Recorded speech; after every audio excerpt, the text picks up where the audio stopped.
Now, in this gospel, there's a few relevant historical kind of references here. The most obvious just being that the people that were originally invited were the Jews. And in particular, I think he's calling out like the Pharisees who were rejecting Jesus. And he's kind of calling them out, saying that you were invited, but you did not want to go. So here's what you get. Then after they refused to come to the wedding feast, he tells his servants to go out and invite others. All right, and that's just Jesus opening up. The new covenant is available to all peoples. And so no longer is it limited to just the Jews. And he's making that point here. In terms of reflecting on this, I think even ourselves, regardless of where you are in your faith journey, you can, in some ways, identify with the guests that were invited, where they refused and went their own way, and went to a farm, tended to his farm, tended to his merchandise, and then also abused the servants, right? Those who invited them to the wedding feast. And I think that we ourselves can sometimes put things above God. And this reminds us that those things will go away, right? Store up your treasures in heaven. There should be nothing on earth that is more valuable and precious to you than God himself. As Catholics, that means, going to confession to receive the Eucharist in a state of grace, being prepared in that regard. And I think the other thing to remember is that especially that we don't know the time when we will be called to the wedding feast, right?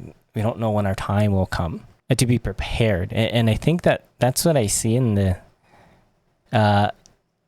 guest without the wedding garment. It's a call back to when my son was baptized, right? One of the things that the priest says, he's like, I present you these garments, let it not be stained. That's the state of sin. Like, don't fall into sin. Like, be prepared. And I think that that's one thing that we should try to do, is actually have in our schedule when we're going to be going to confession. At least once a month is good. I'm not good about that. And I think that that's something that my wife and I should talk about, of just like, now that our son is a little bit more manageable, like, when are we going to put that into our schedule? When are we going to plan to do that? So I think that those are, some good things for myself to do and think about. I think that's where kind of my reflection is going to be on that. Is just simply prepare myself. Be prepared. Have your wedding garment prepared for the wedding, right? Take note, do an examination of conscience and just see, like, do I need to go to confession? It's like, yes.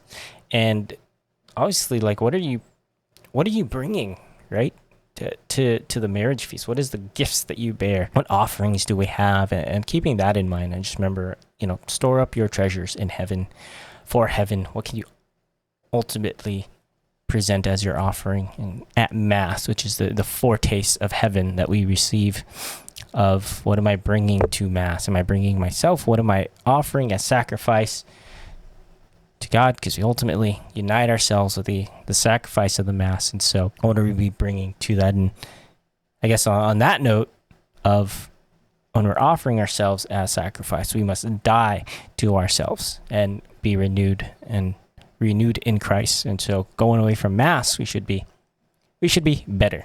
I think, actually, now that I think about it, one last thing: the servants who go out to invite. Are we servants to God? Are we acting as servants to God and going out and inviting, right? That's an important part. We are all called to mission. And so we should be God's servants, also inviting people to the wedding feast.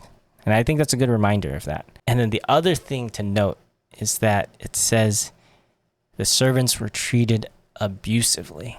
When we preach the gospel, we have to be prepared for that. That's just the reality. And we can't be surprised that we're persecuted. God told us we would be. Go out there, preach the gospel, invite people to the wedding feast. It's not just about going to the wedding feast. It's thinking about who else am I inviting to the wedding feast, and have your wedding garments prepared. So that's where I'm going to leave my reflection. I'll keep praying on that. If you have any thoughts, reflections of your own, go ahead and drop those in the comments below. And then, of course, if you enjoy these, make sure to give the video a like, subscribe to the channel, and then hit the notification bell so you can be notified when these go out. They usually go out every Sunday at 9 a.m. Eastern on this channel. And then if you'd like to see any of my live content, I do some streaming on Twitch, and you'll see the link there. I was on Kick, but now we're just on Twitch. And eventually we'll go back to streaming on YouTube as well. So make sure to subscribe.